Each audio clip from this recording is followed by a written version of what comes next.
What's good, guys? Welcome back to another episode of Pro and Bro Wrestling Podcast. We are your hosts. I'm Arnold Telegaarda. Mr. No Days Off, you know what time it is, baby. Is in the house. You in my house. We're changing my house. settings this time. Why we here? Life happens, man. Life happens. We were supposed to record a podcast yesterday, but my wife got sick, so I had to, husband duties, priorities, so we had to switch things around real quick. But we made it work, man. Well, your house is actually nicer. We're here, not at the compound. Nope, not this time. We're here at the Palace, the D. Young Palace. Oh, snap, the Palace. The D. Young Palace. All right. I'm cool with that. I like being at the Palace, man. So, before we start, make sure you guys follow us on iTunes. We're on there, Pro and Bro Wrestling Podcast, and it will help us a lot if you guys give us a 5-star rating if you like it, and also write a review to see what we can do better, and all that good stuff. Follow us on YouTube, subscribe. And yeah, Instagram. I figured I get all the plugs out of the way. Yeah, man. Let the people know. Spread the word. That's right. Today's episode is going to be about CM Punk, the pipe bomb master himself. And you know why I want to do this episode? Why? Well, there's several reasons why. Every week I just love doing the podcast, so why is this one so special? Something happened for us a few days ago. We're recording this way before you guys are seeing it, but 2 days ago for us, CM Punk made a return to pro wrestling. Was it like at an indie show? Yeah, so what did he do? Okay, so it was at an indie show called MKE Wrestling, and it was a match between a wrestler named Ace Steel and CM Punk, this guy came in with a mask and pictures. A hoodie, right? So he came in and he did a GTS, his finishing move, go to sleep, on Ace Steel's opponent, and basically Ace Steel covered for the win, 1, 2, 3, and the guy with the hooded mask walked out. And people think it's CM Punk because, for one, GTS, right, his finishing move. 2, he has CM Punk's frame. It was like this lean, skinny guy. And 3, CM Punk was caught wearing the same hoodie as the masked wrestler. Skinny guy, you wouldn't say that to his face. That's not an insult. I feel like I would say that to his face. You would say it to his face. Would he get offended if I say skinny guy? Oh, yeah. Really? He would rip you to shreds. He's like, body conscious? Wow, Punk. Never knew. All right. He would cut you with his words. Oh, yes. His words does cut deeply. He'll make me cry, no doubt about it. But that's why I kind of want to talk to him about him today, because of that, and the whole wrestling world is just in a frenzy right now. Well, you want to talk about him. I want to talk about Dean. I want to talk about Dino. Yeah. I want to talk about Luke Harper, man. Oh, yeah. I want to talk about those guys, Yeah, well, we can talk about them all. You got your list. I got my list. But continue with Phil Brooks, man. This is exciting. Okay, another thing that confirms that this is him, there was an interview way back in 2016, and I believe it was with Peter Rosenberg. And again, this is the time that he was already out of wrestling, so they're asking him, Punk, is there any chance of you getting back into wrestling? And he said, with WWE, definitely not a chance. With other pro wrestling organizations, I don't know, maybe. And he said this, if I were to do it, they will never know that it's me. I'll dress up as a ninja and wrestle one of my friends or whatever, and I'll be in and out, and no one could ever tell that it's me. And that's exactly what happened a few days ago.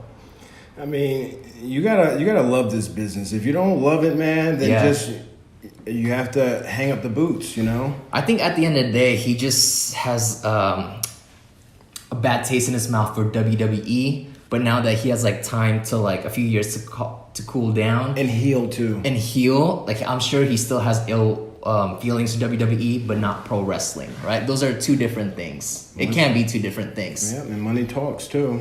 I don't think he needs it. I don't think he's doing it for money. You're right too. He doesn't. Yeah. So, but anyways, I'm excited about it. I hope this leads to other things. I don't want to get my hopes up, but maybe he'll do more appearances. He was already I think he did an appearance for Pro Wrestling Tees or something like that when they had a signing. He was there during All In. Okay. Yeah. No. I seen that. Yeah. I seen that. So who knows, man? Who knows? I'm a big fan of Punk. He's got a lot left in the tank. I'm a big fan of what he's done as a person. Right. Really stood up for himself and really started from the bottom. Yeah. And That's true. he's still a hot commodity. Mm-hmm. Yeah, and man. I would love to see him in AEW or something. Oh yeah, that'd be amazing. Anything like that. That's the goal, man. Good competition is fun and it's exciting. So why not? And the thing that makes it all like a full circle is Ace Steel, the guy that he was helping, was CM Punk's trainer. Oh, okay. That You know, makes so there's sense. some connection there. But yeah, let's talk about Dean Ambrose, man. What you want to say? I mean, Dean Ambrose, I guess he's parting ways with Yeah. WWE. One thing I always say about Dean Ambrose is he's the type of guy where we can just say hi and bye to one another. But if I were to see him getting jumped by people, I would run over there and fight Yeah, to the end. yeah, Dean is just a type of guy that's calm, cool, and collected. Of all people, like whenever I felt I had a good match, he would come up to me. Oh, I loved what you did in the ring here and there. So he's always been so cool to me. I remember one time I put him on his ass because I don't know why the guys call me the medicine man. okay. But I put him on his ass with an edible overseas. Oh, that's what you mean. All Yeah. I thought you knocked them out, dude. Well, I mean, they call me the medicine man. I don't know why these guys. Okay. I get it. don't know now. why these guys call me the medicine man. Yeah. But like I said, I put him flat on his ass because, just having fun on the road and overseas, and gave him an edible. And he's like, "Hey, dude, man, like, oh, that put me on my ass. I couldn't even I was thinking about going to the catering. I was like, fuck, man, I can't even go down there." So he was all The king of impressions, right here. he was all messed up, but yeah, I love Dino. I love Renee.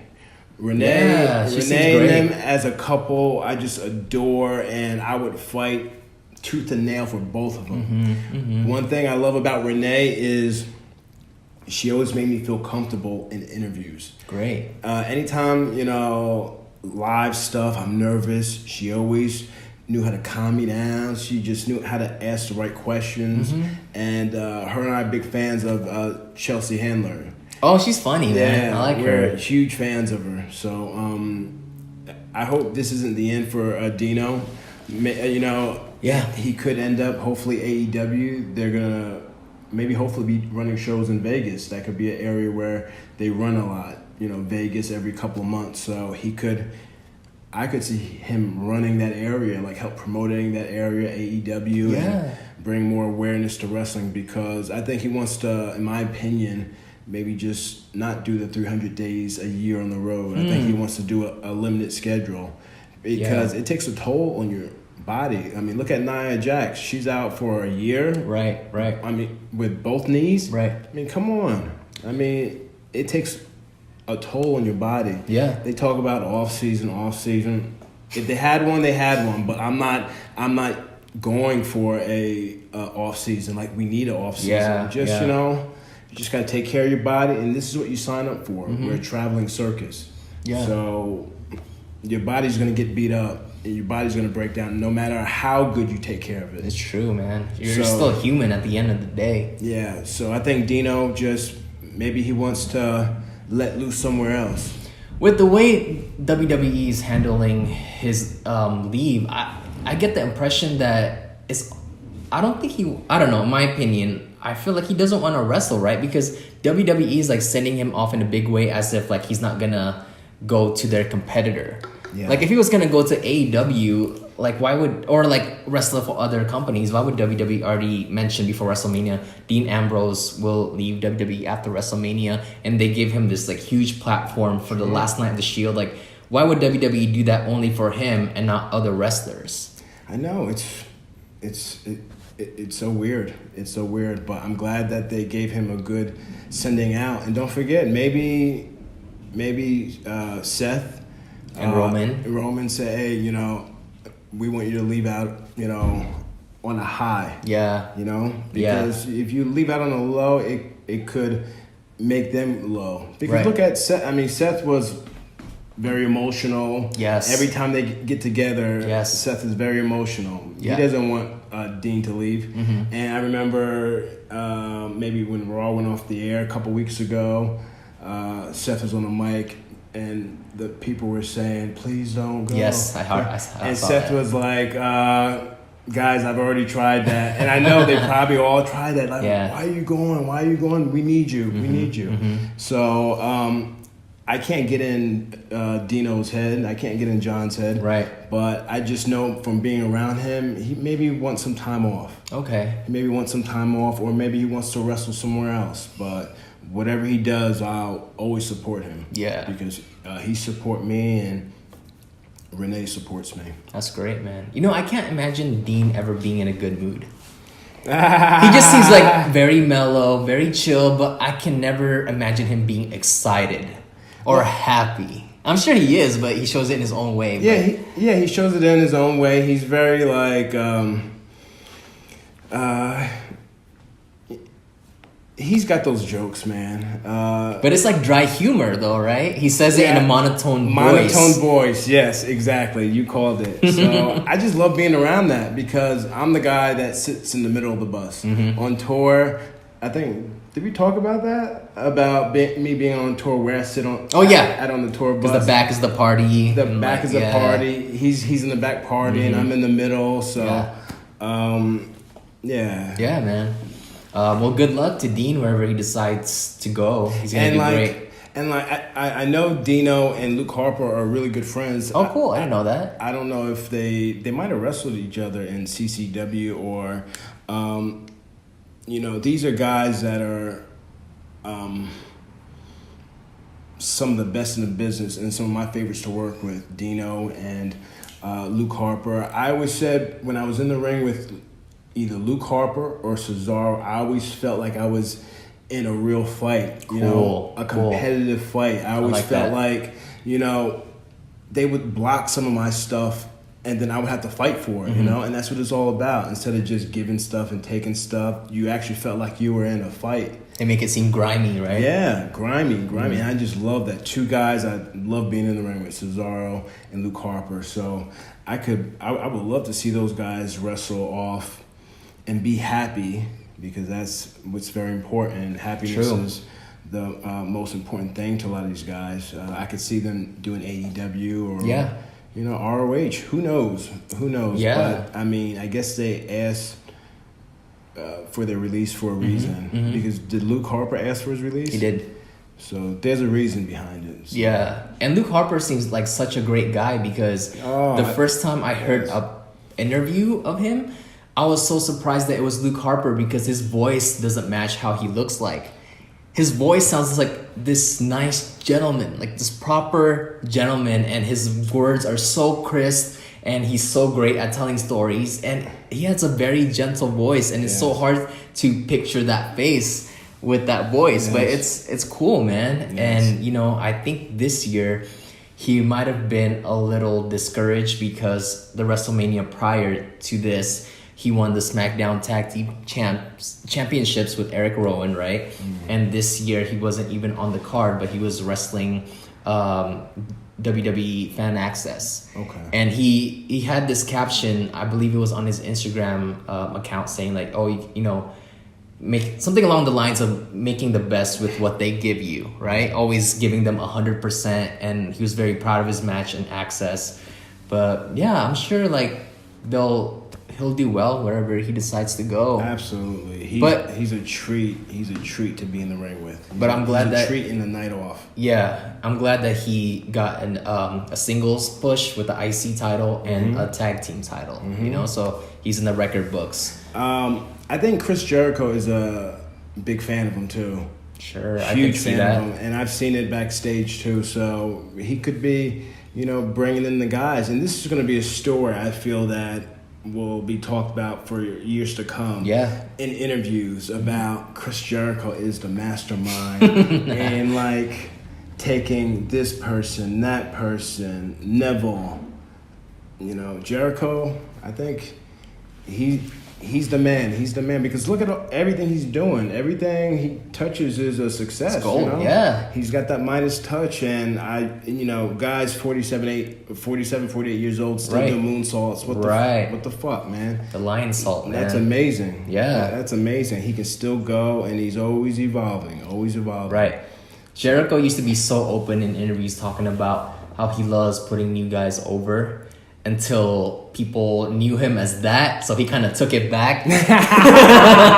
In interviews that would ask them, oh, Jericho, I've heard in recent interviews that you love putting the new guys over. And he's like, no, I don't. Why would I want to do that? I want to win. Yeah. But I did see like a lot of his old interviews saying like, yeah, like I would want the other guy to get over because how does that help me? I'm over no matter what. Yeah, I just love his demeanor, especially the last interview I seen him in with our buddy Chris. Mm-hmm. They were in the back of I guess a car, yeah, limo, the back whatever. Of a car, and just Chris was just so laid back, Yeah. just like talking. And it was a perfect setting for an interview. Yeah. Perfect setting. I feel like we could do a podcast on the ride somewhere. Yeah, totally. I don't know if that We would gotta- work, you know. Yeah, but not. someone's got to be driving. Yeah, us, someone's though. got to be driving, and we got to do it in a limo. Oh wow, big time! Yeah. Big time like that. Yeah, well, you're a big time no, YouTube star. No, stop it, You're a big time sensation. please. But that'd be fun. Like just Yeah. have a little like behind the car, like inside the car conversation. Yeah, and just the way he was doing, he was just like lean. It looked like he just woke up too, right? Yeah, it looked like he just woke up, but he was just lean and just like telling stories. But I can see him saying, like, dude, like I'm the best in the world, you know. Mm-hmm. I mean, no one can deny my success, you know. Yeah. And you're a fucking idiot if you deny my success. And to the core, Yeah. he believes that. Yeah, he yeah. 100% believes that. and he'll do it. I'm the best in the fucking world. Oh, with his hand, yeah. And he's just like He's a rock star, he man. does not care. Yeah, no, he's doing and his I'll thing. headbutt your teeth through your skull. Mm-hmm. Like, I mean, like that's just how he is. And one thing I love about it. Chris too, I love how he's not afraid in real life. He not. stands up for himself. There's so many footage of Chris Jericho not backing down from a real fight. We all heard about the Goldberg story, right? How he got I believe he got Goldberg in a headlock, and he was cutting a promo on Goldberg while he had him in a headlock. Like, is that all you got? He's a hockey guy. You know Yeah. those hockey guys you don't want to fuck with. And he also stood up to Brock Lesnar when he thought that he hurt Oh, Randy for yes. real, and he thought Randy wasn't in on it. Yes. And also there's so many situations where it's outside of a club or something, and Jericho's not scared to put down, throw down, man. I remember the first season of NXT, a nightmare for me. Mm-hmm. I got eliminated, and I'm a baby face, right? You know? I got eliminated. I tried my best, and then the people. I said, I don't know what I said. I said, "Oh, I tried my best," blah blah blah, and the people started booing me on the stage, and Chris Jericho. Chris Jericho is in the background sitting in the stool. He's like, turn on these people. Don't let them dictate your emotions. Yeah. Like he was telling me this in my ear. Yeah. And I just couldn't know. I didn't know how to flip the switch. Mm-hmm. And that's something I learned from him. Yeah, that's cool, I man. said, you control the people. You don't have those people control you. Yeah. We have to do a whole podcast on Chris Jericho one of these days. That'd be a lot of fun. I think he would be down to maybe do ours, Oh my I mean, God. who knows? That'd be insane. I think there are I feel like there are a handful of people that I would genuinely love to talk to. Yeah. And pick their brains. Yeah. Titus was our first guest. you Yeah. know. Eventually we'll get Makazi, who makes all the gear. So this isn't a guest heavy podcast. No, but, not at all. We want to have fun and be able to really listen to these stories. Definitely, So man. having Chris Jericho on would only just elevate us. Definitely, Again, definitely. this is for fun, but we want to be successful and have fun and get noticed. That's right, man. So let's talk about CM Punk. You ready? Ready to dive in? Yeah, let's do it, baby. So he started wrestling at an organization called Lunatic Wrestling Federation, and it seems like he started wrestling at 19 years old. And I don't know if you saw, but CM Punk has been a wrestling fan for most of his teenage years. There's an old picture of CM Punk with spiky hair and with Stone Cold Steve Austin. Mm-hmm. Remember that? Yeah. Isn't that so cool? Two of the greatest, right? Yeah. Yeah. Oh man, I love that picture so much. I think they had man. some mic work together, didn't they? They did. Like backstage or something? Stone Cold, this is true, but Stone Cold always like teases them about CM Punk having yellow teeth. Like, damn son, brush your damn teeth. Oh really? But watch, if you watch any of CM Punk's, like every time he smiles or talks, like his teeth is kind of yellow. Oh shit. And Austin like called him out on it, like brush your damn teeth, son. That's like when you make fun of something like that. That's like low, man. Yeah. That's low. I feel for people like that. But now every time I see Punk, that's all I see. Like What, his teeth yellow? is yellow. But Stone Cold was the first to notice. Man, if you ever, like, let's say if we go to All In, Yeah. which we're thinking about. Oh, Double or Nothing, you mean? Oh yeah, Double or Nothing. Yeah, All In fast, man. You have to get a time machine for that. We go to that in Vegas. What if he's there? What if he sees our podcast? I'll be like, he made me say it. He made me say it. Well, like Punk is wishy-washy. At least with me, I don't know why. I mean, I'm just a nice guy, you know? But when he was my pro, like we barely said anything to us. But when he had his match with Brock Lesnar in 2013, he came up to me and gave me so much support when I came out publicly. I'm like, what the hell?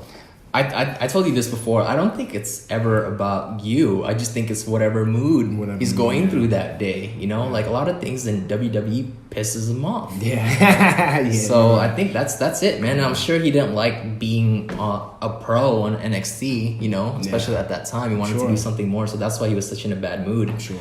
But CM Punk, the name CM Punk, I've always thought it was Chicago-made Punk, right?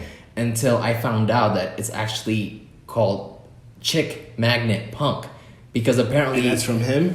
Yeah, from him, because apparently he was in a tag team called the Chick Magnets in Lunatic Wrestling Federation.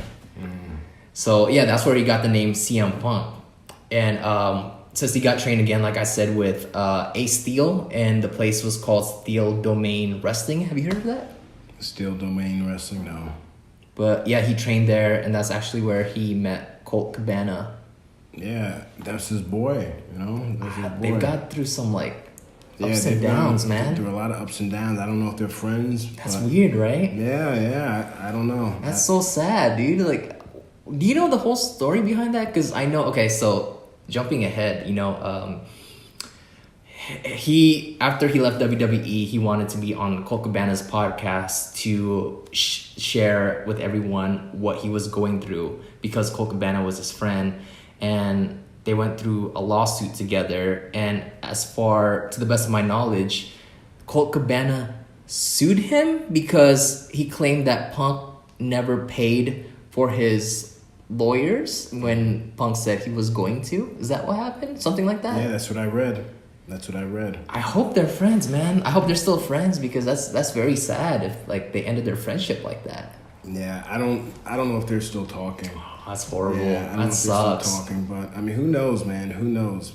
But when money comes up like that, shit happens, man. It's not messed good. up, man. So yeah, after that, he went to Ring of Honor around 2002. He got to work with amazing people like Oh yes. AJ Styles. There's this picture that Rey Mysterio posted on his Instagram account, and I believe that was from Ring of Honor. But it's Rey Mysterio without his mask, a triple threat with Eddie Guerrero and CM Punk. Have you seen that? From ROH. I don't know if it was a Ring of Honor event, but maybe it was around the time that CM Punk was in Ring of Honor. Okay. But it was an indie show, and for Ray to be not wearing his mask must be right after WCW sank, right? Because that's how he ended his career in WCW, no mask. Yes, you're right. But yeah, it was a picture of Ray and then like Eddie on top, and then Punk on top of Eddie. Oh, pinning? No, I feel like they were doing like a triple like crossface on each other. Oh, I see. Okay. But what a iconic picture, man. Oh, and what year was that? Probably like 2002 or 3 or something. Yeah. Eddie was on that was in between the WCW and the WWE. I'm guessing because he didn't have his mask. Okay. You know, but in Ring of Honor, CM Punk had legendary wars with Samoa Joe. And I still remember till this day, like back in 2008, I used to go to, I don't think it exists anymore, but the store Virgins, where they have like Was that here? DVDs, like at malls. Like it's like when they have DVDs and like music, albums, and they had a wrestling section, and I believe they had a DVD for Ring of Honor. And at the time, I wasn't familiar with CM Punk, but I picked up this DVD and it was all like CM Punk and Samoa Joe matches. So they had like the best, a type of like best out of 3 matches with him and Samoa Joe. And I believe the first 2 matches was a draw. And then the third match, Samoa Joe finally beat him. But I believe that's how these guys both got a name for themselves, because everyone was so aware of like, oh, like the match with CM Punk, Samoa Joe, just like how comparable to Okada and Kenny Omega, right? People started talking about them because of how great matches they were having. But back in the day, it was like, oh my gosh, Samoa Joe and CM Punk. And that's how both of them got famous. Well, even more famous, I believe.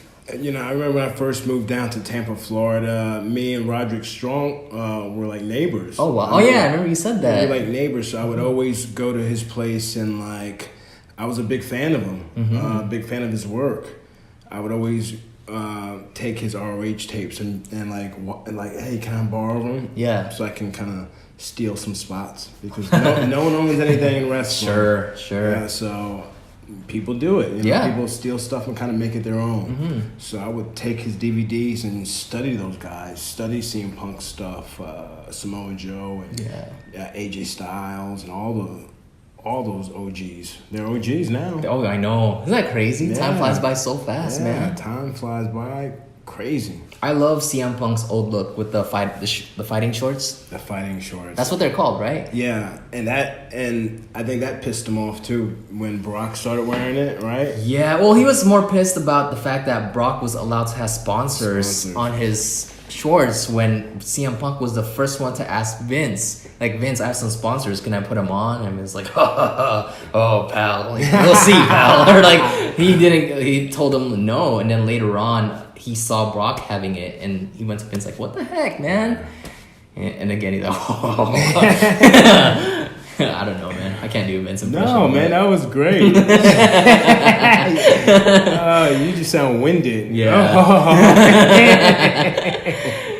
But yeah, he was pissed about that. I felt like CM Punk got robbed so many times out of opportunities because of WWE. Just like the whole Slim Jim deal. Slim Jim went to him and wanted him to be their Slim Jim guy, the next Macho Man. And CM Punk regrets this, but he asked permission from WWE. And WWE went to Slim Jim. He's like, oh, you know what? Trust me. We'll give you Ray and Big Show instead.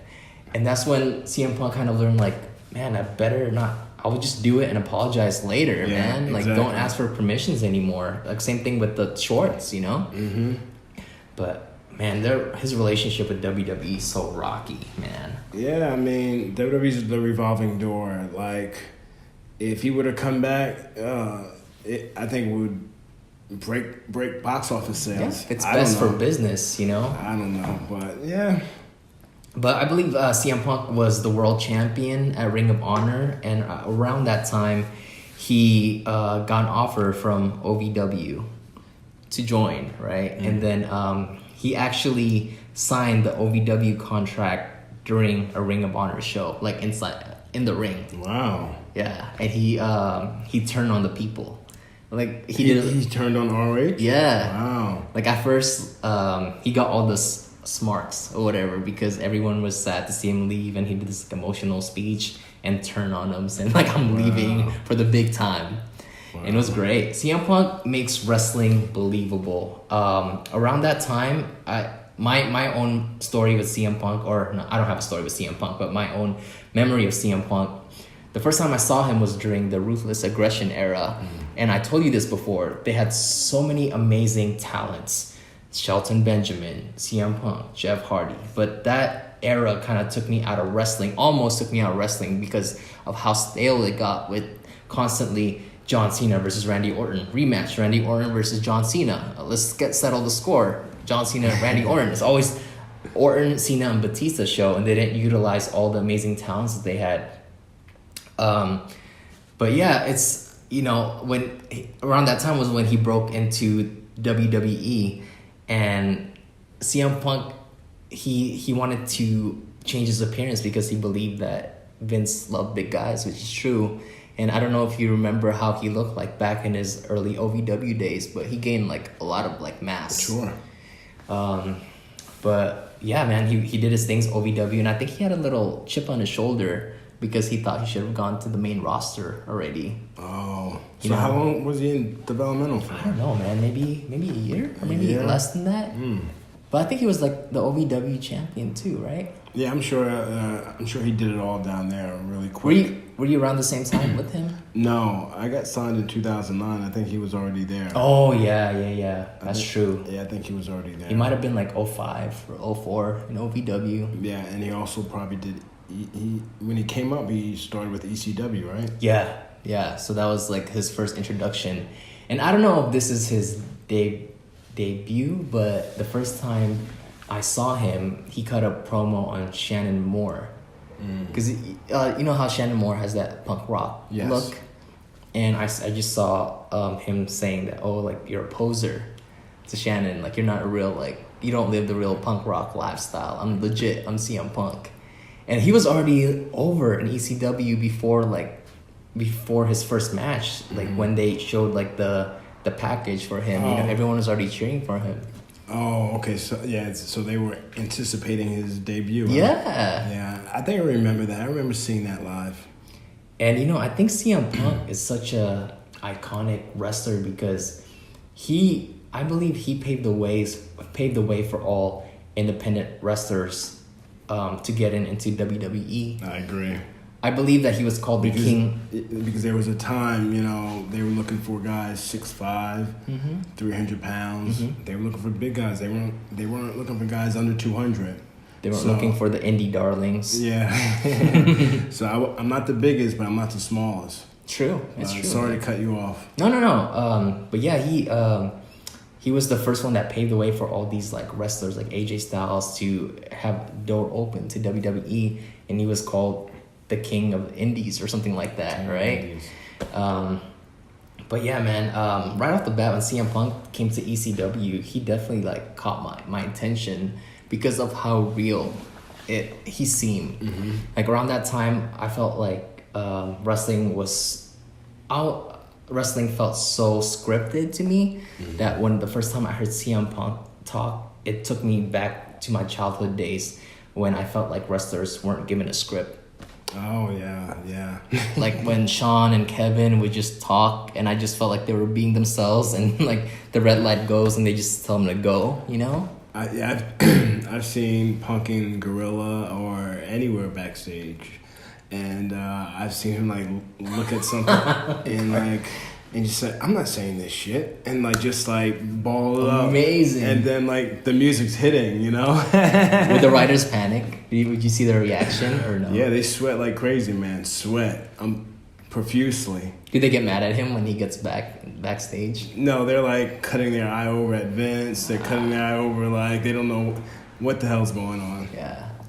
Yeah, that's always a joy to watch. That's amazing. He has so much balls, dude. Imagine having that kind of job, huh? Mm-hmm. Imagine you being in charge of him. You're a writer. Oh my God. You know, yeah, man. We like Arnold. You know, he's a big wrestling fan, YouTube star. You know, we love his content. You want to join the writing team? Oh my God. Because you have a voice too. You know, there's 7 billion plus people on this planet. So yeah, there's we want to hear it all. Yeah. Could you handle it? No, I cannot handle it. I feel like I'm definitely not a writer, so I think I'm great behind the screen, just as a fan. But I don't think I will ever write a great storyline for someone, you know, or a great promo. There's no way, man. There's so much talent to do that. So I respect writers that can good writers that can pull it off. Sure. Well, with them having Bruce Pritchard back, I'm sure. Yeah, he's great. I'm sure it's a lot of help. Yeah, I bet. It seems that he can still do his podcast even though he's back. Like, he's still cool. uploading episodes. That's what it's all about, being able to have your cake and eat it too. Yeah. So he has a voice too, and it's only going to help.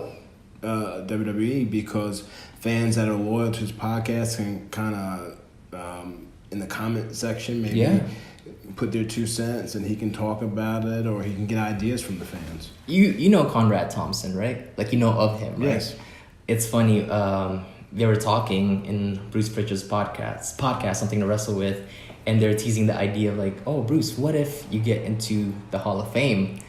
And Bruce said, if that happens, I'm choosing you, Conrad Thompson, to induct me. And he's like, what? Like, no way. Out of all people, you choose me? Like, yeah, you're the one that got me over again. Like, no one, like, everyone forgot about Bruce Pritchard until the podcast. Because Conrad was the one that went to these people like Eric Bischoff and Bruce Pritchard. Hey, listen, you want to start a podcast with me? And they're just like, sure. You know? And then it took off.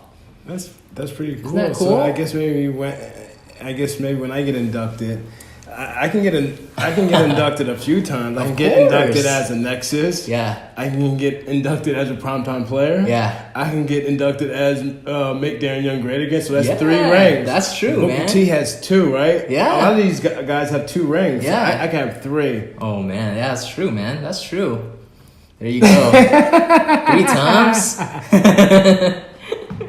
Yeah, you know, it will look nice, right? And when you pose, it looks good. Yeah, 3. Yeah, right. Yeah. Is there a 4th? Maybe. Let me think. I mean, the South Beach Party Boy. I mean, that's true. There you go. There's your 4th. You know, there's your 4th. And 4, and then or the 5th can be the Warrior Award.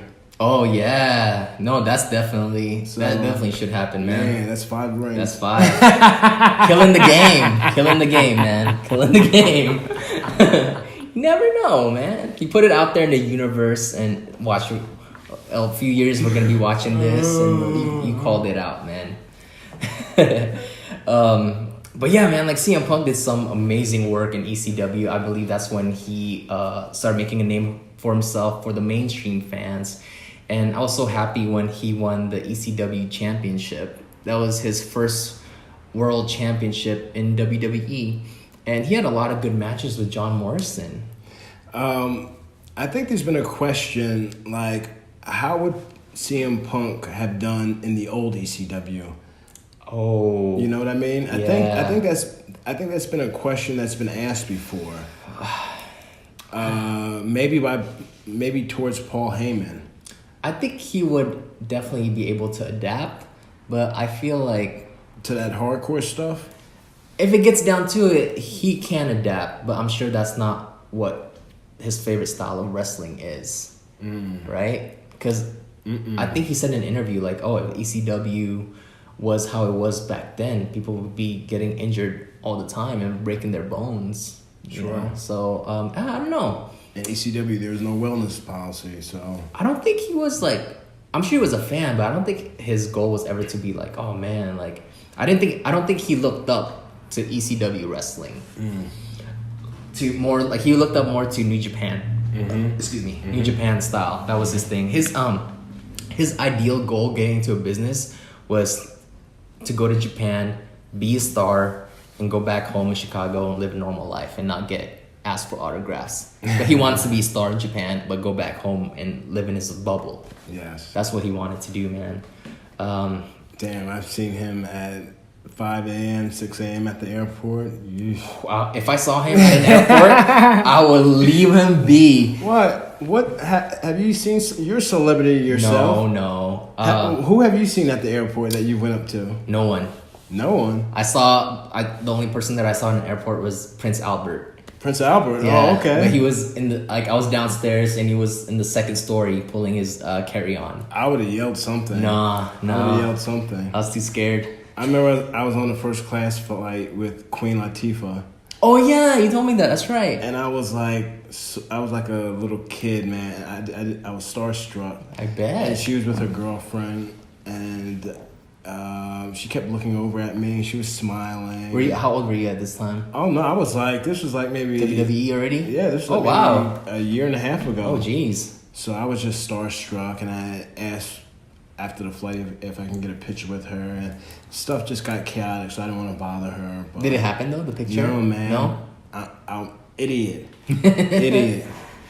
Oh, and I also, not in the same airport, but I was on the same flight with Michael Buffer. Michael Buffer? Mhm. Oh.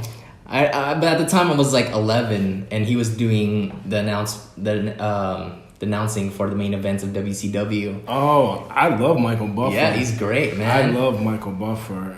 He gets paid the big bucks for saying, "Let's get ready to rumble," and like that's amazing. I'm so happy for him. Did I ever show you that video with they were on a private jet, Michael Buffer and Fat Joe? No. It's just so funny. I think they're having turbulence on the flight. Wow. And like they did a little video. Michael Buffer's just like texting or whatever. And Fat Joe is like, "Yo, it almost got real in here. Michael Buffer, let's get ready to rumble. It almost got real in here." Right? It's all good. You're good. We're still rolling. You're too buff. Fred just knocked down the mic because he's too buff for this. Stop working out your arms, man. You tell me that's the least part of your body you like working out, which is a good thing, because if you worked that out even more, you would like tear down this whole set right here, man. All right, take it easy now. Take it easy. Don't go low on me now. That's like my version of me getting heated. That's it. That's all you get. You guys just saw the worst of me. I'm sorry you guys had to see that. Let me cool off for a minute here. But bro, it was so funny. Just like I'll have to send it to you. I have to find it. But it's just so funny how Michael Buffer's just sitting there, and Fat Joe's just going crazy. Did he sell it? Michael Buffer? No. Why not?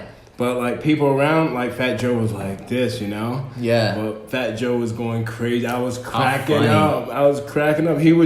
He was using his own lines.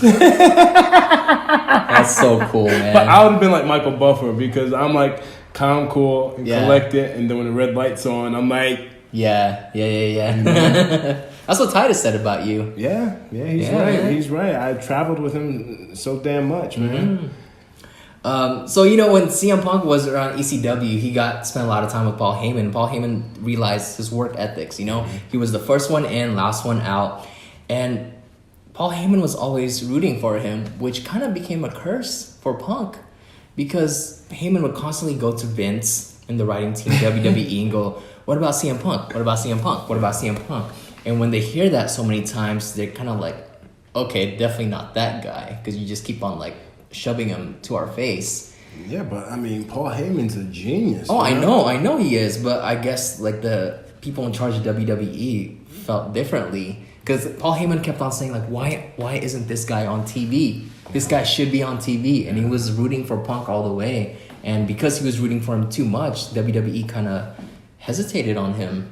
I've seen Paul Heyman firsthand. Yeah. In a great way, like give someone at the bottom advice, the best advice that he could give them, and I've seen him work with guys at the top. Yeah. And he's an in-your-face type of guy, and he gets you motivated, man. So, Brock Lesnar and Paul Heyman, that's real, you know? Sure. No. Yeah. That They're is- friends. They're real life friends. That is real, so I just love it. And it's so funny. Last night, honestly, I was watching some old WCW stuff where he was managing the Dangerous Alliance. The Dangerous Alliance was Rick Rude, Steve Austin, Okay. Brian Pillman. Whoa. Never knew that. Oh, I might be messing some stuff up, but yeah, I know Rick Rude was in there, but Bobby Eaton was one of my favorite wrestlers. Bobby Eaton in WCW, he was like a mid-card guy. Okay. He never had a world title, but he was like, he could sell, he could work. You know? Nice, He was like one of nice. those workers. But yeah, I was watching Paulie Dangerously and the Dangerous Alliance. He still had hair back in the day. Yeah, he had hair. He had a and mullet. Mullet. He's going crazy. He's using the phone. Oh, the big phone? Big phone Yes. to hit Ricky Steamboat in the back of the head. Like, and Ricky Steamboat, he gets hit in the head and he's like, like the cell. Yeah. You know? Speaking of Rick Rude, did you see that Bobby Roode changed his gimmick? And you better run with it, man. He looks great, I man. love it. You know, Robert Roode. yeah, With the Mustang Brick Rude mustache. he moves just like him, just like the in between stuff. Like He looks like him. Like he'll I'm not gonna hit you, but he'll chop someone Ah. and then he'll sell it. Yeah. Sell it, man. Yeah, man. It hurt you too. Yeah. Not just boom and then like go right into it. But he sold the hand, boom, like his yeah, own sell, hand. boom. Yeah. Motherfucker. And then go. And That's so real. the in between stuff is very important. Yeah. So that's one thing I love about him, and his movements are very clean. Yeah. With me, I was told like sometimes my stuff's too clean. Interesting. You know, it's good to, as Booker T would say, sometimes, dog, you got to get off track to get back on track. So Can I tell you something? what? Me and Hart watched a match of yours last night. Oh my God! It was a great match. Why do you say that? What match? It was Primetime Players versus the Usos. And that's when it was during Christmas time, and Jimmy Uso put the red-nosed reindeer on his nose, and he did the splash. But he did that hang time when he goes on the camera. Yeah, and they did a replay. And then they replay and then splash, and then after you got pinned, all three of them picked you up, and you were still kind of like wobbling. Oh yeah. And then all four of you guys did the millions of dollars, and it ended with Primetime Players music, and yeah, that was a great match, man. Oh okay, I remember that. And Hart was like, I had no idea Fred used to be clean shaven with your face. Oh yes, I was like a little baby. That was cool, man. That was a good match. That was fun. And what, I had the afro. Yeah, the afro with the teal kind of like teal aqua bluish tights. Aqua blue. It was kind of teal, right? Teal. It was matching with Titus. Gosh, yeah, of course matching. We always match. But I think if they were the baby blue trunks that I shorted my pants. No, it was teal. Oh goodness. It was cool. It was a great match. I loved it, man. It was fun. Yeah. Of course, with the Usos, it's a night off with them. Yeah. Night off. Literally, like, we could plan a match in like 2 minutes. Amazing. I mean, 2 minutes. Like, we can be like, hey, yo, Us, or we can just kind of I'll see you out there. Damn, that's dope. You know what I mean? Yeah, that's cool, man. And walk and talk, walk and chew bubblegum. We're doing, Amazing. we're just doing it all. Yeah, that's really cool, man. I remember the Usos are like me when it comes to the OGs, like Goldust. And I remember one time the Usos as heels were working, I guess maybe with Goldust and Cody. And Jimmy or Jay probably could tell the story obviously better and more funnier. But I remember one of them put Goldust down and like maybe did a leg drop or something. Okay. Right on Goldust's face. And then one of the Usos went to go pick up Goldust, and then Goldust was like, "Give me a goddamn minute." And like the Uso That's amazing. And I don't like using the Lord's name in vain, but and like they just froze up, because dude. he needed a minute. Yeah. He needed a minute. I can picture like his tone too. Like, oh yeah, that's his tone. Like a little bit yelling. Like, yeah, that's crazy. I was watching him, and like you'll have to watch it back, bro. Goldust and Randy Orton. Okay. I think Goldust was trying to get Cody's job back. Oh yeah, I love that storyline. If you watch Goldust's promo before his match with Randy, it's just very real. Very real. It's like something that they could actually B-roll to into AEW, which they won't. But a lot of the stuff Goldust was saying was like real. Dude, I remember. And then afterwards, Goldust didn't win, and then he was in a backstage segment. Yeah. Backstage segment with Stephanie, and she was just like browbeating him, and even Hunter too. I think Hunter was browbeating him before the match. Yeah. So it's just like a lot of this stuff was very, very crazy, very crazy. I'll have to send you that match. I'm definitely gonna be putting it out on my stories. Nice. Because I'm excited. I'm excited about Goldust Wrestling and AEW. But what were we talking about before? No, I also wanted to add. Goldust when he was like, "Give me a goddamn minute," No one wants to upset Goldust. Sure. So anytime, like I said, Goldust was hurt on a tour or he wanted someone to take the heat, of course, Goldust, I'll do it for you. Yeah. So it was very surprising. He has that veteran card. Yeah, he definitely has that veteran card. So when he said that, the Usos just like took it easy. Yeah. So, and they were apologizing. So that was always a running joke backstage for years, you know? Give me a goddamn minute, you know? You guys kept on like saying that, like backstage. Yeah. So good, man. Give me a goddamn minute. You know, as a kid, like how you mentioned how real Goldust is. I remember being 11 years old and watching that segment with Goldust and Marlena, and Goldust was out of the makeup and he had a bandana on, and Marlena was talking about how their marriage, how great their marriage is now that, you know, Brian Pillman is out of their lives, and you know that they're working on their relationship. And Goldust, I thought as a kid, everything is a shoot. You think everything is a shoot, Yes. but like Goldust cut a promo on his wife Marlena saying like, I'm sick of you, I'm sick of our relationship, and he took off his ring and threw it at her, walked out, and Marlena just sat there like crying. And I was like, oh my gosh, Goldust, like, no, what are you doing? You were fighting for her this whole time against Brian Pillman, and now that you have your wife back and the bad guy is gone, like, you're over her? And that's how amazing Goldust is, man. Goldust is so real that I just learned this about him. I was one of his most recent interviews that he did, and he was talking about the brawl he had with Piper. Piper and Goldie were all in on it, like working and stuff like that. Yep, I saw that and too. like and like hitting each other. Like when the red lights on, they were gonna kill each other, but kiss and make up afterwards. Sure. So I remember Goldie, after they were done with the scene, like Goldie, the cameras were off, and Goldie was like, "Damn it!" Like he was like just like pissed, like that, you know. He had just got into a fight with, you know, Piper, you know, so he treated it like it was so real, but like the people working, the crew was like, oh man, like he kept like it. he Kept loves kayfabe. that, he likes that kayfabe. I'm a huge believer in that, It's great. still to this day. Yes. You know, like I don't want to be if I'm wrestling you, Arnold, I don't want to be riding. Okay, I'll ride in the same car with you, but like You gotta be sneaky about it. we got to be sneaky and like get dropped off like around the corner, and then someone's got to walk to the building, you know. You got to be sneaky about it. It's just like, because I don't want to see two guys talking and then they're going to be wrestling. I'm not going to really take them seriously, you know. Right. So kayfabe is a must. Right.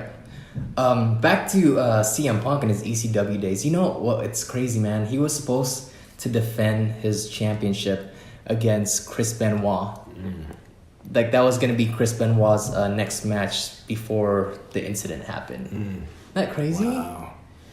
And, you know, I think this is before everyone found out about what happened, but I think, like, Punk was really disappointed that he didn't get to work with Benoit, because that's something that he was looking forward to do.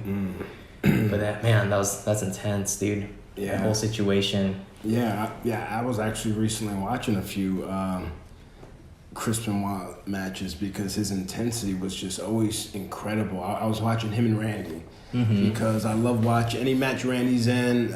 Smooth as butter. Yeah, smooth as butter, and it's 5 stars. Yeah. So I was watching him and Benoit, and there are just moments in there where Benoit's just chopping the living hell. I would love to feel how like one of those feel. His chops are like this, not like you know how some wrestlers like go like that, but his is like but they make so much sound and like you just hear it. But yeah, I mean, he was a pro in there. He was a pro. He was very explosive. Yeah. Explosive, and that's what I enjoyed watching his work for. So after CM Punk got called up to the main card, I believe his first big match was Survivor Series when he teamed up with DX and who else was it? DX and the Hardy Boys facing a Rated RKO with I don't know who were the other two people, but it was a Survivor Series and they won. And after that, they kind of started pushing Punk a lot. He was in 3 Money in the Bank matches at WrestleMania. The first one, he didn't win. The second and third, he did win. He got his Money in the Bank, and he's the first person to ever win the Money in the Bank. first and only to win in it back to back. Wow. And you know, the first time he cashed it out on Edge, and that was so unexpected. I feel like that's the biggest. The first time the Money in the Bank cashing was so iconic, right? Because I mean, like, yes, RVD cashed it and like he got his championship, but it was so different with Punk because to the mainstream viewers, he was still pretty new, even though he's been wrestling for a while, and he already became like a world heavyweight champion. And then it's not even like a WWE championship; it was the world heavyweight championship that goes way back to WCW and the NWA. And I felt like at that time a lot of people thought that CM Punk tainted the belt. I'm sure old timers thought that, you know, because it was the first time this belt was being held by an indie darling with tattoos all over. Yeah. But I loved it, man. And I remember hearing a story of Punk being down at OVW and that one wrestler Tony Atlas. Mm-hmm. Oh yeah, I know. Do you remember what happened? Like Tony Atlas was like, "Why do you tape your wrists like that?" Right? Something like that. Hey boy, why do you tape your wrist like that? You know, something like that. He's like, you kids nowadays. Yeah. And some people thought he was being rude, and like it was just like a lot of he said, she said, right? And then people, I guess, his students were like, do you know who CM Punk is? Like, he's been doing this for some time, you know. He's not some Joe Schmo off the street. Put some respect on him. Right? Come on now. Come on. But yeah, I remember Tony Atlas when we were doing the Nexus. He was backstage during WrestleMania week or something. No, this was before Nexus. This was like NXT, like all of us standing on the stage, and we were doing appearances. And I remember Tony Atlas being backstage at one of the appearances, and I don't think we noticed him or we didn't shake his hand or something like that. Wow. And then he was like, "Damn, these young kids today, you know, they don't shake anyone's hand. They ain't got no respect, you know." He's like, one of those. Oh God, like. Because when you're backstage, you shake hands literally with like 300 people. Yeah, I got a little like glimpse of that in real life when I went to your match, and some of the wrestlers on the card went up to me and like, "How's it going? How's it going?" Yeah. But I already knew the tradition, but I was like, "Oh, cool! This is like happening in front of me." Yeah, you know. But anyways, with CM Punk, I love his second world title run because that's when he turned heel. He cashed it in on Jeff Hardy, which was a hot baby face at the time, right? He was like on top of the world. Yes. He finally got his shot, and people were just rooting for Jeff. And the fact that CM Punk cashed it in automatically became one of the biggest heels. And I love the storyline of Punk being straight edge, and Jeff. He would always threw shade on Jeff about how he lives the opposite lifestyle of Punk, and they had like a great rivalry, and I love their chemistry together that they had, and I just thought it was so cool that Jeff Hardy, I don't know if Jeff Hardy was the one that chose Punk, but Jeff Hardy had his last match with Punk on SmackDown, his farewell match before he came back so many years later. Oh, and he went to TNA and all that. But yeah, man, like Hardy and Punk was a great feud, definitely underrated. And after that, shortly he formed the Straight Edge Society, which was amazing. I love that. And you were about to be initiated into the Straight Edge Society, man. Until my homie, my boy Ray came out and saved me. Yes. He saved the day. That was during the storyline with Rey Mysterio. Yep. I remember, and you were still in NXT full time at the time because you still had your party boy hair. I still had that party boy hair. Being told by Mark Henry, "Why you got your hair like that? Makes you look gay." And then you with CM Punk, who doesn't like you. Yeah, man. How do you think it was for me? To be in that situation? No, to have all that happening to me at once. Knowing you, man, like it must have been like an emotional roller coaster, right? I ain't no victim. I'm a survivor, baby. I know. But going through all that, right? Yeah. It must have been overwhelming, though. Yeah.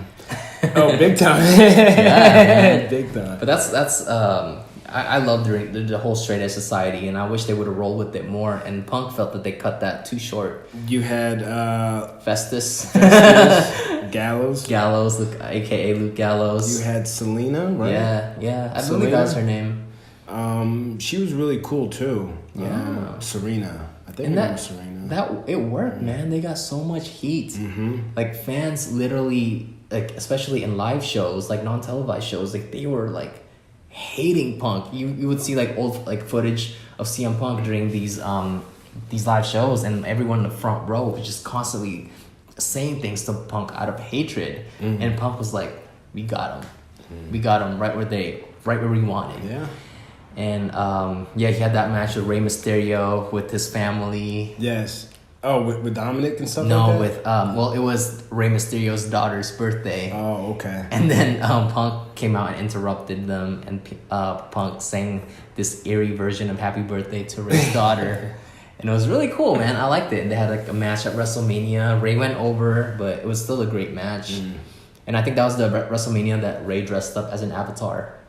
Oh, okay. That's where he got his inspiration from? No, he started doing that early. I think his first WrestleMania in WWE, he was not like wrestling Chavo for the Cruiserweight Championship. He was already like dressed as Iron Man. So he already started that a long time ago. Wow.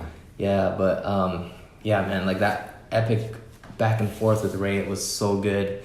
And he formed another group, and it was the New Nexus. The New Nexus. And he brought new stars such as Bray Wyatt and Mason Ryan, who I thought... Have you seen those segments that Bray's been doing? I like it. Yeah, man. That's my boy. That's my boy. And, like, they didn't think that the Wyatt family at first was going to work. But that shit I always thought it was know? going to work, man. I love that But stuff. just, like, the smart marks and stuff like that. Yeah, sure. But, yeah, I love Bray. And... he's up to something. Dude, it's kind of creepy, huh? His new gimmick is so eerie because Eerie. it's like Mr. Rogers vibes, but with like the doll gets me. The doll gets me. Like not the puppet dinosaur or whatever, but like the girl doll, the one that has like like the little whatever. But that one got me. I knew that it was Bray from the beginning, ever since they started showing that little snippet, and like, oh, this has to be Bray's character. But it surprised me though. I thought it was gonna be crazy dark, but the fact that he's so like named Mr. Rogers makes it even more darker. Yeah, it's scary, dude. I'm here for it, man. And how about the one girl that I'm sorry to jump to? No. Becky Lynch, the women's right.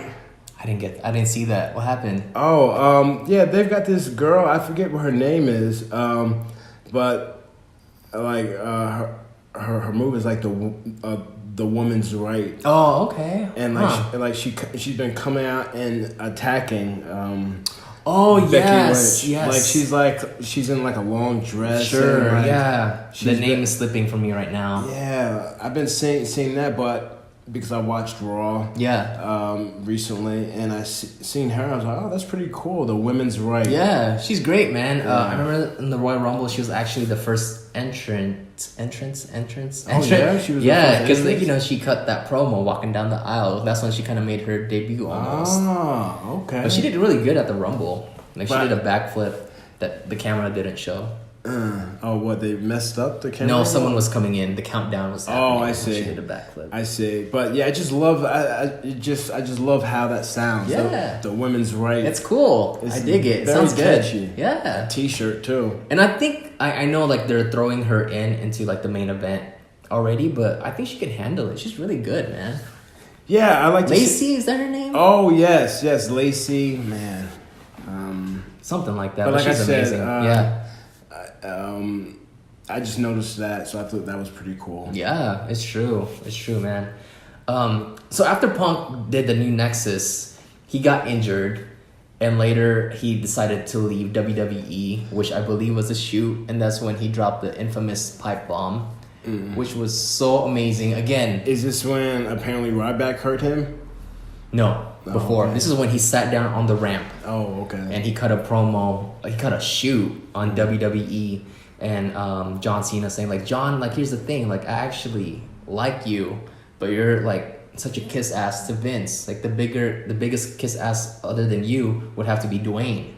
but like I actually like you as a person. He was like talking as Phil Brooks, man. And on live TV, he mentioned New Japan, a Ring of Honor. Yeah, and Colt, right? And Colt Cabana. I'd never heard of Colt Cabana until him. And they cut him off as soon as he mentioned the anti-bullying campaign in WWE. Like CM Punk was like saying, "Oh, WWE is doing this anti-bullying campaign," when the irony of it is that Vince McMahon is the biggest bully of them all, and that's when the mic cut him off. But that was so exciting for me because again, it brings back like how unexpected wrestling is, you know, and that's how I used to felt back in the Monday Night Wars. And I still remember that day. I checked on Twitter. And X-Pac tweeted about it. He was saying like, "Oh, I love that segment. That was amazing." And I really loved his segments with Hunter because they would go at it on the mic. It's real. I'm like, I don't know if that's part of the script, but I guess you have to learn how to like say it one way backstage and then like say whatever you want when you go out there. Me, I'm the type of guy, I gotta have it written down a little bit, you know, kind of. I gotta tell these writers what they want me to say. Yeah. But like when I go out there, I gotta. Right. It's just weird, man. It's just weird. And I remember, like Punk, one of the segments with Triple H, CM Punk was talking crap about Triple H's movies. Oh, and Triple H wanted to like, you know, try to like counter back by saying like, "Oh, how did your DVDs go? I mean, how did your movies go?" And Punk goes, "It went straight to DVD, just like yours." Yeah, man, just like quick with it. Yeah, so and he's the only one that gets like the last words with Triple H. He always leaves them just in the ring, just smiling with nothing else to say, which is so cool, man. But anyways, that's an art, huh? That is an art because for someone just, like you see pictures of him when he was like kind of like. It looked like he was sheltered, right? Yeah. Man, he could cut you with his words, right? Because he's just being Phil out there for most of the time, you know. And I bet some of those words were personal to Hunter, you know. But I love that era, man. That's actually around the time when I started collecting action figures again. So I started buying a lot of CM Punk action figures, and I love his reign as a WWE champion because he was definitely the top guy. I put him up there with Stone Cold at that era. You know, I felt like he was. I don't like to say that. Oh, he's he's the next Stone Cold, whatever, because he's the first CM Punk. But if I had to compare it, like yes, he was the Stone Cold of that era because he was the top guy, hottest baby face, outselling merch. Like I think he outsold John Cena's numbers for merchandise. And those guys are always on them numbers. Yeah. Especially Cena. He'll go to the merch guys. How do we do? Yeah, man. Like that. How do we do? Just like that. Hey, it's business. Yeah. He's so proper, huh? Yeah, I mean, he's like Terminator. But I love his reign as a champion. How about his promos with Kevin Nash? Do you remember those at all? He was like, yes, he's so funny. He was, man, like he was cutting his ass. He was cutting him down like a tree, man. Do you remember when Kevin Nash interrupted his match and the next night on Raw, CM Punk said on live TV, he's like, "You know what happened when you came out? I got a text from my sister like, Kevin Nash, LOL, thought he was dead," and the whole crowd was like exploded. And that's like terrible. Huh? It's funny though. Yeah, but I mean, it's funny, but that's like terrible. Everyone, like, those guys had drug issues and stuff like that. Yeah. I'm sorry, I'm laughing, but I'm saying Punk killed it. Yeah. It's true. I feel bad, but man, it was like he's so quick, man. He's so quick, and you know he's ruthless. He's ruthless, and people gave Kevin Nash crap for that, saying like, "Oh, Nash, you're not able to keep up on the mic, man. Like CM Punk own you." But Kevin Nash like defended himself by saying like, "Well, look, this is different. Like they gave me a script. Like I can't just say whatever. like how I did like back in the day." Well, he did, didn't he? Oh, Nash? No, Punk. Did he say whatever he wanted to say? Yeah, he said whatever. But like, you know, Kevin Nash just came back, so he's trying to get adapt to the new rules. So he was sticking to the script. I mean, you just got roasted, right? Yeah, man. Shit, man. But that's like that. That's how real. I love those little moments with Punk because that's not like a pro wrestling promo. Like getting a text from your sister saying "LOL, WTF, thought he was dead." Like, come on, that's hilarious. You know what I would say to Punk? What? You can't kick my ass. And that's the route that Nash took. And walk away. Yeah, that's the route that Nash took, saying like, Did oh, he? you need to like hit the gym, like you're too, like, you know, all that. But come on. And CM Punk said something back like, oh, like back in the barbarian days, so it's not about lifting weights, you know, whatever. But Punk is the best. he's the best on the mic, man. I think he's the best of all time. What about like, Jericho? You can't call him the best all time. in my opinion, What if Jericho sees this? You know? but People calling each other the best in the world. Shane McMahon. I think Shane McMahon is planting the seed for maybe 1, 2, 3, 4, 10 years from now. It'll be Shane McMahon, CM Punk. I'm gonna say this: not pro wrestling, not inside the ring, but on the mic. In my opinion, CM Punk is the number one guy. Better than Austin, better than The Rock, better than Shawn Michaels, because it's always from the heart. And he's so quick. He never gets caught off guard, and everything he says seems so real. And just in my opinion, CM Punk is like my number one guy. He's on intelligent. The mic. He's intelligent. You have to have some kind of intelligence. Yeah. I definitely don't have as much intelligence as he does. No, I'm trying you to do. sound, You do in I'm your trying own to way. have intelligence here, but I don't know if it's working, but I'm trying. You don't even need intelligence here. I don't have I'm intelligence trying here. to man. show a little bit of my dichotomy. But yeah, I just love that time with Punk, man. And Yeah.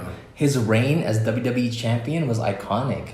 It was so great. And the fact that he broke the record at the time for being the longest reigning WWE champion in the modern era, not counting Bruno Sammartino, was like how many years of champion? I think it says here that he has it was 434 days for Punk. Okay, and no Being one's the champion. And no one's surpassed that. I think someone did. When recently, You know WWE, they're not gonna Yeah. have that record for Punk, just like they did for AJ Lee. I think someone broke that. Really? If I'm not mistaken. Yeah, did they? I felt like that someone did. Well, Arnold, your homework tonight. Dude, those are like my kind of homework, man. That's not even homework for me. That's like playtime. Yeah.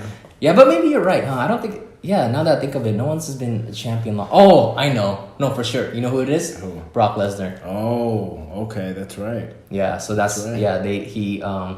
I think WWE, of course they would, but they posted it on Instagram like longest Oh, reigning that's right. champion. But everyone's saying, but it's the Universal Champion. It doesn't count. But whatever. Bro, I worked for the company for a long time. I still don't fucking the titles to get the names right. I was like, it's still confusing. It's hard. It's weird. There's so many different versions, and it Yeah. overlaps. Like the tag team championship got weird because there's the World Tag Team and the WWE Tag Team, and at one point, Carlito and Epico was the unified tag team Yeah, championship. So it got weird. No good. No good style. No good style. Too confusing. Blah blah blah blah blah. Jeez. But here's a fun fact that I think you know, but some people might not know. But CM Punk claims the Shield was his idea. So when CM Punk was a heel, he wanted a group to always the one that puts the heat on him. You know, so he wanted kind of like a type of bodyguard, like how Diesel was to Nash, and he wanted. Diesel was to Michaels. Shoot, yeah. So I mean, Diesel's went to for Michaels, but originally he had this concept idea for a group called the Shield, and it was supposed to be Seth Rollins, Dean Ambrose, and Chris Hero, aka Cassius Ohno. Yeah, huge fan of him. Yeah, and WWE loved the idea of Seth and Dean, but didn't love Cassius Ohno just because I felt like at the time his weight fluctuated and he didn't look like a star in WWE's eyes. So they put Roman instead. And I think Roman and Punk. I think Roman doesn't like Punk, huh? Roman doesn't like I Punk? think so. Oh, really? I think. I'm not sure. I felt like I've seen a few interviews where Roman didn't have nice things to say about Punk. But I could be wrong. But yeah, isn't that crazy? Imagine if it was Chris Hero as part of the Shield coming in. It would be a different world, man. Holy moly. He could have made it work though, because he's so talented. But Oh, Chris Hero? Yeah. Oh, yes. I've taken a lot of stuff from him. yeah. I love his elbow. Oh yeah, So I said, that's you know, right. I'm going to use that elbow because I had surgery. I had the Tommy John surgery, so this elbow is loaded, baby. So why not use it as a weapon? It's like the bionic elbow. Bionic elbow. The elbow that don't miss, man. Yeah, man. You get rocked with this. I mean, you got rocked with that in our new television That's show. right. I mean, it rocked you, huh? To this day, when I brush my teeth, my jaw still clicks. But yeah, I just imagine that's so amazing. If it was Chris Hero coming in as the Shield, I wonder if Chris Hero would have been WWE's guy instead of Roman. But I highly doubt that, to be honest with you. But again, Punk kept on his momentum, and he took advantage of the heel role. And you know, he didn't want to turn heel because he was a hot baby face, and Vince asked him to turn heel, and Vince was like, "Okay, if you do this, I owe you one." And it never happened, right? Wait, so Punk didn't want to turn heel, No, because he was a hot baby face. He was selling merch. He wanted to stay a baby face. and then Vince said, Ask him to turn heel for The Rock. Yeah. Because this is the way when The Rock came in. He turned heel when he and gave then The Rock Vince a said GTS. that to Punk that he owes him one. Yeah, if he if he agrees, like, I owe you one. And never happened, but that's life. But I also love his storyline with Taker. Remember? Vividly. Dude, I think he told me that it was during your match when oh no, I'm thinking of something different, sorry. But with Undertaker, it was a WrestleMania storyline, and at the time Paul Bearer passed away. And CM Punk, being the great heel that he is, I think he asked permission obviously from Paul Bearer's family, but he wanted to use that in the storyline. And he was playing around with the urn, like he dropped it and everything. Yeah, I remember vividly seeing it. Yeah, they had a WrestleMania match, you know. Yeah, it was supposed to be the main event, and like Punk wanted that match to be last on the card, but they're like, "Oh no, we're saving." I think it was Rock and Cena for the championship. But then, like when the match happened, it was so good. Someone from the back told him like, "Oh, that match should have gone last," and Punk's like, "I know, I told you this should have been last." Yeah. But I love Punk's gear at that Mania because he did old school Undertaker. His tights were gray and purple when he wrestled Taker. Details. Yeah.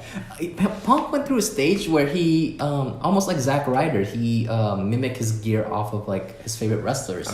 Zach is so creative. He's great, man. So creative. We gotta have him on. I know. That'd be so cool. But Punk had a Bret the Hitman Hart tights at one point. It was like pink and black. It was really cool, man. Yes. And I think he even cut a promo on Bret wearing this like pink and black tights. I think Punk's a big fan of Savage too, right? Yeah, he did the orange with the stars all around. Mm-hmm. Yeah, man. Yeah, and if you watch some of his older work, Punk, he does a lot of Macho Man stuff. Like what? Like a elbow from the outside.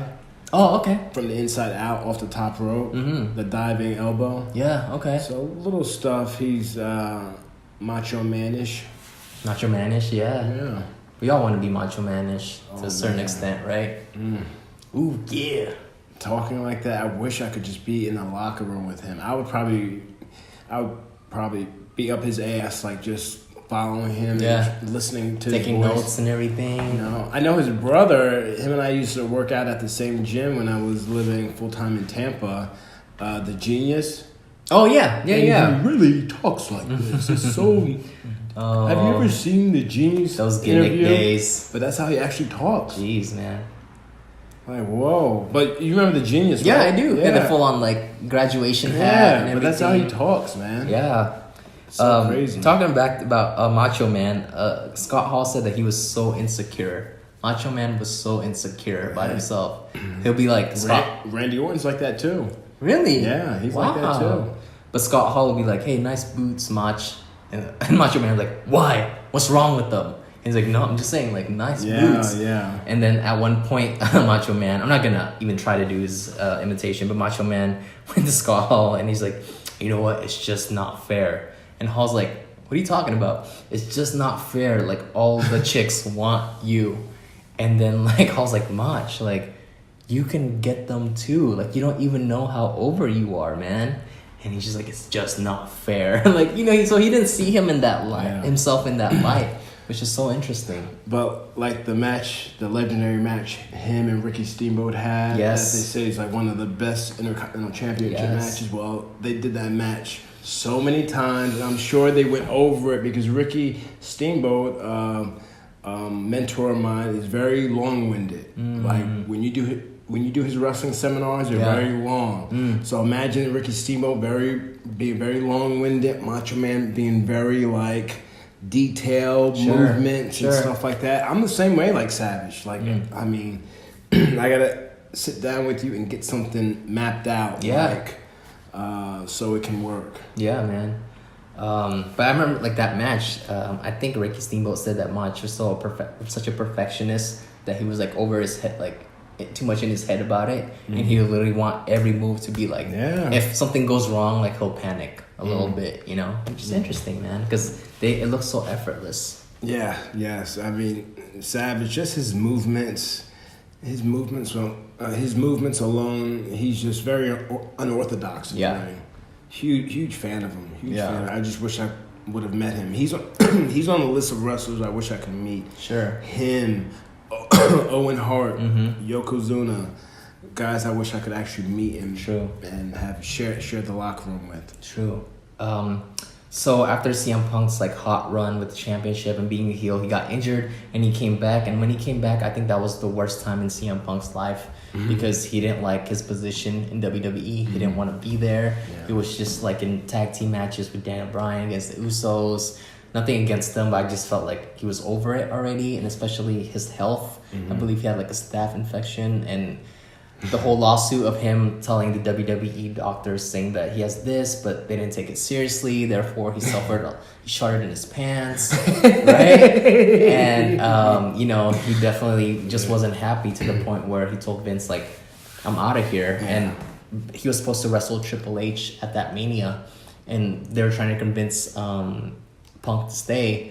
And then Punk's like, "Nope, I'm not happy," and it's not even the main event. And Vince McMahon was like, "No, Punk, it is the main event. It's against Triple H." And Punk was like, "No, I don't want to give him the honor of wrestling me." And he said like Triple H was like in the room and Triple H wasn't saying anything. He was just like quiet. And he just told Vince like, "I hate," not word for word, but telling him like, "This is not fun anymore. I don't want to be here."